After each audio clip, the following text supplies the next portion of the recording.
Hello friends, मैं हूं doctor Naveen Agarwal और मैं एक इंटरवेंशन कार्डियोलॉजिस्ट हूं और मैं गुजरात के वलसाड़ और वापी ज़िले में प्रैक्टिस करता हूं। आज आपके लिए आया हूं एक इम्पॉर्टेंट और यूजफुल टॉपिक। आज हम बात करेंगे रोबोटिक एंजियोप्लास्टी के बारे में।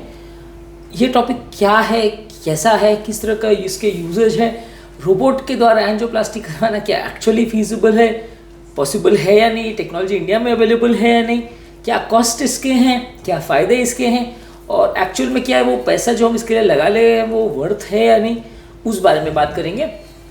ये टॉपिक आपके लिए जानना और समझना इंपॉर्टेंट है क्योंकि ये फैंसी टेक्नोलॉजीज़ हैं जिसके बारे में काफ़ी लोग हमें पूछते हैं और people fall a prey to all this technologies.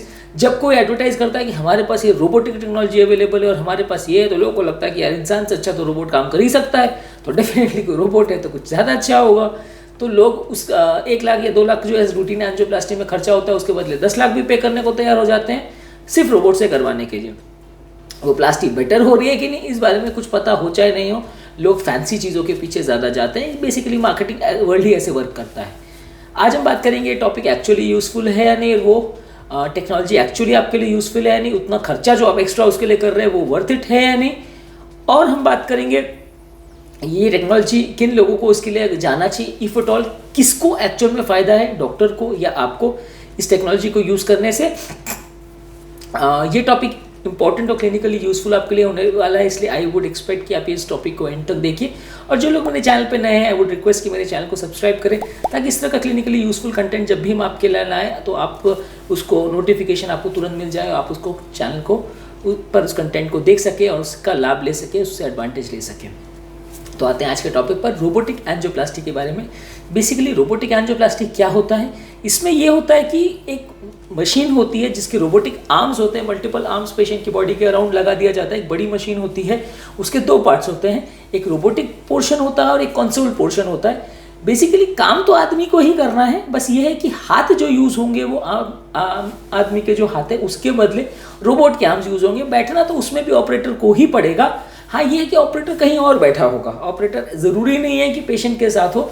Operator अगर रोबोट हाथ पर काम कर रहा है तो ऑपरेटर कहीं और पे भी हो सकता है। बेसिकली रोबोटिक टेक्नोलॉजी कोई भी चीज़ में वहाँ पर यूज़फुल होती है जहाँ ह्यूमन स्किल वर्क अवेलेबल ना हो या बिकॉज ऑफ एनी कंसर्न्स आदमी का वहाँ पे जा पाना बहुत ज़्यादा मुश्किल हो रहा हो। जैसे कि वॉर फ्रंट पर जहाँ लड़ाई चल रही है वहाँ पर डॉक्टर जाके ऑपरेशन नहीं कर सकता था, वहाँ इस तरह की टेक्नोलॉजीज़ को यूज़ करते हैं कि पेशेंट को एक गाड़ी में जहाँ रोबोटिक टूल्स अवेलेबल हैं वहाँ पर पेशेंट को लिटा दिया जाता है और डॉक्टर दूर से बैठा हज़ारों किलोमीटर दूर सैटेलाइट के द्वारा उसको ऑपरेट कर सकता है और स्टेंट डिप्लॉय कर सकता है या कोई सर्जरी कर सकता है या पेशेंट की गोली लगी है तो उसको निकाल सकता है। ये टेक्नोलॉजी बेसिकली ऐसे जगहों पे ज़्यादा उपयोगी है जहाँ पर लोग अवेलेबल नहीं हैं। अब लोग जस्टिफाई करेंगे कि ऐसा है तो फिर हम दूर गांव में भी वैसा कर सकते हैं, रोबोट को गांव में भेज दिया और वहाँ पे जाके वो एंजियोप्लास्टी करके आ जाएगा। बेसिकली कॉन्सेप्ट समझना ज़रूरी है, कहाँ इसका यूज़ है वो समझना ज़रूरी है और क्या इसकी फैलेसीज है उसको समझना ज़रूरी है। इसमें बेसिकली जो रोबोटिक आर्म्स होते हैं वो मल्टीपल टूल्स रहते हैं जो कि गैजेट और सारे कैथेटर्स वगैरह को कंट्रोल करते हैं। स्टेंट वही होगा, टेक्नोलॉजी वही होगी, लेकिन करने के लिए हाथ रोबोट के होंगे। ऑपरेटर कंसोल पर बैठकर उसको दूर से कहीं से ऑपरेट करेगा।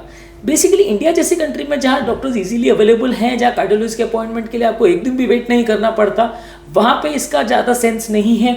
वेस्टर्न कंट्रीज़ में जहाँ कार्डियोलॉजिस्ट के अपॉइंटमेंट के लिए पेशेंट को 6-6 महीने भी वेट करना पड़ता है, एंजियोप्लास्टी अपॉइंटमेंट के लिए 3-3, 4-4 महीने वेट करना पड़ता है क्योंकि स्किल कार्डियोलॉजिस्ट उतने ज़्यादा अवेलेबल नहीं है, वहाँ पर ये टेक्नोलॉजीज का थोड़ा मतलब है। अपने यहाँ पे इतना मतलब नहीं है क्योंकि अपना एक लेबर इंटेंसिव फील्ड है। यहाँ पे डॉक्टर्स इतनी इजीली अवेलेबल है कि आप हर चीज़ आके उनसे खुद ही डिस्कस कर सकते हैं, खुद ही मैनेज कर सकते हैं और एवरीडे के बेसिस पे कार्डियोलॉजिस्ट अवेलेबल है, आप जाके आधे घंटे में प्रोसीजर करवा के आ सकते हैं। तो इसमें प्रोसीजर को रोबोटिक हैंड से करवाने का अपने यहाँ पे उतना ज़्यादा एडवांटेज नहीं है क्योंकि अपने यहाँ पे डॉक्टर्स और कार्डियोलॉजिस्ट इजीली अवेलेबल हैं। जबकि ऐसा दूरगामी जगह पे जाकर कि आपको स्टेंट डिप्लॉय करना है कि युद्ध क्षेत्र में आपको स्टेंट डिप्लॉय करना है, वैसा तो है नहीं। तो इसलिए कार्डियोलॉजी में रोबोटिक टेक्नोलॉजी का बहुत ज़्यादा मतलब नहीं है। रीज़न ये है कि टेक्नोलॉजी अभी अंडर डेवलपमेंट है और जो प्रिसीजन आप अपने हाथ से कर सकते हो उतना रोबोट से कभी नहीं आएगा। एक कार्डियोलॉजिस्ट को एक एंजियोप्लास्टी करने में हार्डली 5 से 10 मिनट का टाइम लगता है और जो उसमें मेनली प्रिसीजन का काम होता है क्योंकि स्टेंट 1 मिलीमीटर भी मूव नहीं करना चाहिए, अपनी जगह से फिक्स जहाँ पे आपको डिप्लॉय करना है वहीं पे होना चाहिए। तो जितना परफेक्शन से ऊपर वाले ने आपके हाथों को बनाया, और जितनी अच्छे से आप हाथों को यूज़ करके चीज़ों को मैन्यूवर कर सकते हैं, मैनिपुलेट कर सकते हैं, उतना रोबोट से नहीं होता। रोबोट से उसी चीज़ को करने में डॉक्टर को बार बार जॉयस्टिक्स को मूव करना पड़ता है, मल्टीपल चीज़ों में हाथ घुसा के उनको मूव करना पड़ता है, जो कि बहुत ज़्यादा अनकंफर्टेबल है। डॉक्टर के लिए भी कई साल लगते हैं इसको सीखने में, सिंपल एंजियोप्लास्टी करने में, जबकि एक सिंपल एंजियोप्लास्टी को रूटीन कार्डियोलॉजिस्ट अपने हाथ से करने में 1 महीने में भी सीख जाएगा। और अगर बहुत से बहुत एक्सपीरियंस डॉक्टर भी हुआ तो भी कई 4-5 साल में वो इतना स्किल्ड हो जाता है कि वो कॉम्प्लेक्स से कॉम्प्लेक्स एंजियोप्लास्टी भी कर सकता है, जबकि रोबोटिक में सिंपल एंजियोप्लास्टी को भी करने में डॉक्टर को कई साल सीखना पड़ता है, और उसमें भी वो सिर्फ सिंपल एंजियोप्लास्टी ही कर सकता है, जो भी कॉम्प्लिकेटेड एंजियोप्लास्टीज है वो नहीं कर पाता है। स्टडीज़ जो रोबोटिक एंजियोप्लास्टी की है वो खाली उसको ह्यूमन हैंड से कंपेयर करती है कि ह्यूमन हैंड्स के बदले वो कितना यूजफुल है और कितने केसेस में वो अच्छे से करवा पाते हैं, और ज़्यादातर इसमें जो केसेस भी लेते हैं वो सिंपल केसेस ही लेते हैं। कॉम्प्लेक्स केसेस जो हम अपने हाथों से अच्छे से कर पाते हैं वो केसेस को वो लोग स्टडी में लेते ही नहीं, क्योंकि उनको पता है कि रोबोटिक्स से उतना अच्छा नहीं हो सकता। बेसिकली रिसर्च टूल है, हो सकता है फ्यूचर में इसका और अच्छा यूज़ निकले, अभी इसका कोई बहुत ज़्यादा रोल नहीं है, और इसके लिए एक्स्ट्रा कॉस्ट तो पे करने का कोई भी मतलब नहीं है, क्योंकि आप उसमें अननेसेसरी हॉस्पिटल ऑब्वियसली आपको कॉस्ट तो देगा ही, क्योंकि वो रोबोटिक मशीन खरीदने का ये सालों साल का कॉस्ट होता है, और प्लस सिंपल एंजियोप्लास्टी करने के बदले कार्डियोलॉजिस्ट को कई साल सीखना भी पड़ता है उस टेक्नोलॉजी को। प्लस ये है कि टाइम भी कई गुना ज़्यादा लगता है। सिंपल एंजियोप्लास्टी हार्डली मैं 5 से 10 मिनट में फिनिश कर सकता हूँ, कार्डियोलॉजिस्ट को अगर रोबोट की टेक्नोलॉजी से करना पड़ेगा तो इतना ज़्यादा डिस्पोजेबल आइटम्स भी होगा, क्योंकि सिंपल एंजियोप्लास्टी में काफ़ी चीज़ें क्या है मिनिमम मटेरियल्स में हो जाती है, उसमें सारे उसके आर्म्स हैं, उसके आर्म्स के कवर्स हैं, उसके स्पेशली डिज़ाइन कैथेटर्स है, वो कैथेटर्स भी बहुत महंगे आते हैं। तो उस प्लेन सिंपल एंजियोप्लास्टी जो आपकी 80,000 से लाख 1.5 लाख में कंप्लीट हो जाती है, मैक्सिमम 2 लाख में हो जाती है, उसके बदले आप 8 से 10 लाख खर्चा करेंगे उस टेक्नोलॉजी के पीछे। हॉस्पिटल आपको एक्स्ट्रा चार्ज करेगा ही, क्योंकि ऑब्वियसली कई करोड़ की तो मशीन ली है, कार्डियोलॉजिस्ट की ट्रेनिंग की है, कार्डियोलॉजिस्ट को टाइम भी ज़्यादा लग रहा है। सिंपल एंजियोप्लास्टी को जो 10 मिनट में फिनिश कर रहा है उसके बदले रोबोटिक से वही चीज़ करने में आधा से 1 घंटा मिनिमम लग रहा है, तो 5 गुना टाइम भी लग रहा है, नंबर ऑफ केसेस जो दिन भर में कर पा रहे हैं वो भी कम हो जाएगा।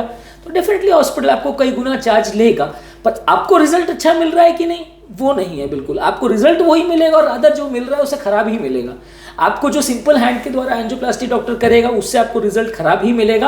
आप उसको ऐसा नहीं सोच सकते कि आपको रोबोटिक एंजियोप्लास्टी अगर आपने करवाई तो आपका प्रिसीजन बहुत ज़्यादा अच्छा होगा, कि आपका रिजल्ट बहुत ज़्यादा अच्छा होगा। रिजल्ट्स में आपको कुछ भी बेटरमेंट नहीं मिलेगा। सिर्फ एक ही फायदा है कि डॉक्टर दूर बैठे प्रोसीजर कर सकता है। ऑब्वियसली पेशेंट को क्या फर्क पड़ता है उससे कि वो पेशेंट के ऊपर करे कि दूर बैठ के करे। ऑब्वियसली पेशेंट के पास रहेगा तो पेशेंट को ज़्यादा केयर कर पाएगा, ज़्यादा पैरामीटर्स को देख पाएगा। सेकेंडली ये है कि अगर सिंपल एंजियोप्लास्टी मशीन द्वारा अगर हो रही है, रोबोट द्वारा हो रही है, तो डॉक्टर को एडवांटेज है कि उसका रेडिएशन बर्डन कम हो रहा है। वेस्टर्न कंट्रीज में जहाँ पर रेडिएशन के लिए बहुत ज़्यादा लोग सेंसिटिव हैं, वहाँ पर इसका बड़ा इशू बनाया जाता है, क्योंकि देखिए जब हम कैथ लैब में वर्क करते हैं और मशीन्स पर वर्क करते हैं तो वहाँ पे डॉक्टर को रेडिएशन का एक्सपोजर होता है, जिससे डॉक्टर को कैंसर होने का या स्किन का प्रॉब्लम्स होने का या ब्रेन ट्यूमर्स होने का चांस बढ़ जाता है। तो ये टेक्नोलॉजी से अगर हम यूज़ करते हैं, डॉक्टर अगर दूर बैठ के ऑपरेट करता है तो उसका रेडिएशन एक्सपोजर ऑलमोस्ट 97 to 98% कम हो जाता है, अगर वो कंसोल में थोड़ा दूर बैठ के काम कर रहा है तो कंपैरेटिवली, हालांकि वो भी दूसरे हॉस्पिटल में बैठ के काम कर सके उतना भी इजी नहीं है। एज ऑफ नाउ जो टेक्नोलॉजी अवेलेबल है वो उसमें रोबोट सैटेलाइट वे में कर तो सकते हैं, पर उसमें सिर्फ आप सिंपल एंजियोप्लास्टीज को ही कर सकते हो, कॉम्प्लेक्स केसेस नहीं कर सकते। और फिर भी जहाँ पर पेशेंट है वहाँ पर अगर कोई कॉम्प्लिकेशन होता है या प्रॉब्लम होता है तो वहाँ पे लोकल ऑपरेटर चाहिए वहाँ पे कि जो उस कॉम्प्लिकेशन को मैनेज कर सके। समझ लीजिए पेशेंट का बीपी फ्लक्चुएट अगर कुछ करता है या प्रॉब्लम होती है तो वहाँ शॉक करने को, हार्ट को रीस्टार्ट करने को, कुछ इंजेक्शन वगैरह देने को, सब चीज़ों के लिए भी वहाँ लोकल ऑपरेटर्स तो चाहिए ही चाहिए। रोबोट से काफ़ी चीज़ें हो पाती है, पर सब चीज़ें परफेक्टली हो पाती है ऐसा ज़रूरी नहीं है। इसलिए इस टेक्नोलॉजी के लिए एज ऑफ नाउ ज़्यादा या एक्स्ट्रा खर्चा करने में कुछ फ़ायदा पेशेंट को नहीं है। हाँ, ऑपरेटर के लिए अच्छा है कि उसके रेडिएशन कम हो जाएगा। मैं भी कार्डियोलॉजिस्ट, मेरे को अच्छा लगेगा कि ऐसे टेक्नोलॉजी मेरे पास हो ताकि मेरा रेडिएशन एक्सपोजर कम हो जाए। पर उसके लिए अगर पेशेंट को 10 गुना कॉस्ट बेयर करना पड़े तो आई डोंट नो वो कितना वर्थ है, क्योंकि वो पेशेंट को उसके बदले जो कॉस्ट बेयर करना पड़ता है वो 1 लाख के बदले 10 लाख पहुंच जाता है, और सारा नंबर ऑफ कंज्यूमेबल्स और आइटम्स जो यूज़ होते हैं या वेस्ट होते हैं वो काफ़ी कुछ बढ़ जाता है। तो इसीलिए ये टेक्नोलॉजी एज ऑफ नाउ एक रिसर्च के लिए अच्छी है, कुछ सिलेक्टेड केसेस के लिए अच्छी है, लेकिन बहुत फैंसी चीज़ है, फ़ायदा कुछ नहीं है। तो रूटीन एंजियोप्लास्टी के बदले अभी एज ऑफ नाउ इंडिया में कोई ज़्यादा रोल नहीं है इसका। हो सकता है फ्यूचर में आज से 10-20 साल बाद कुछ और नया डेवलप हो जहाँ पर इसका कुछ रोल निकल के आए, लेकिन एज ऑफ नाउ ये टेक्निक इतनी एडवांस नहीं है। और इसमें जो कॉस्ट ऑफ प्रोसीजर्स है या इश्यूज विद द प्रोसीजर्स है वो कंपेरेटिवली काफ़ी ज़्यादा है। रूटीन एंजियोप्लास्टी जो कार्डियोलॉजिस्ट अपने हाथ से करेगा उसमें जितना प्रिसीजन आएगा वो रोबोट के माध्यम से कभी नहीं आएगा, एटलीस्ट अगले 10-20 साल तक तो पॉसिबल नहीं दिखता।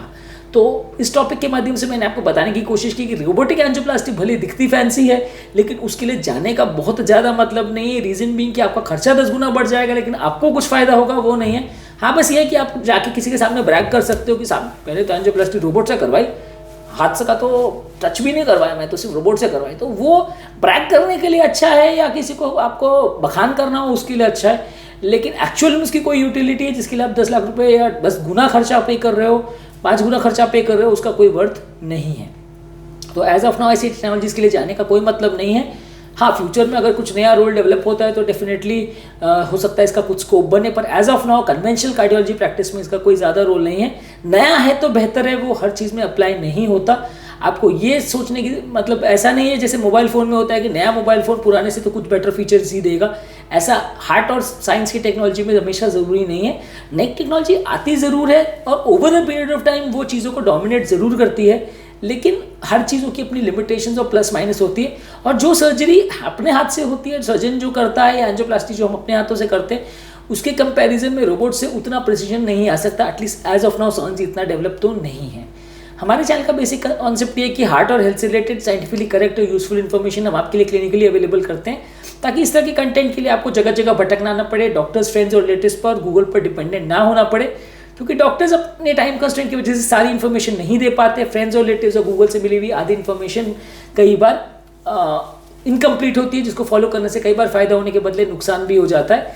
तो हम चाहते हैं कि कंटेंट आपके लिए इजीली एक्सेसिबल हो, ताकि इस कंटेंट का आप फायदा ले सकें और अपनी हेल्थ को बेटर बना सकें।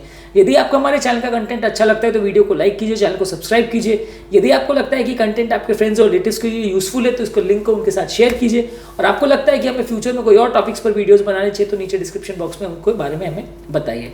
सो this is doctor Naveen Agarwal and I sign off saying I am very thankful to you कि आपने मेरे टॉपिक को पूरा सुना और होपफुली आपको इससे रिलेवेंट इन्फॉर्मेशन या यूजफुल पॉइंट्स मिले होंगे। यदि आप मेरे चैनल पर नए हैं तो आई वुड अगेन रिक्वेस्ट कि मेरे चैनल को सब्सक्राइब कीजिए, ताकि फ्यूचर में इस तरह के कंटेंट को हम आपके लिए रेगुलर बेसिस पे ला सकें और हमें इंकरेजमेंट मिले।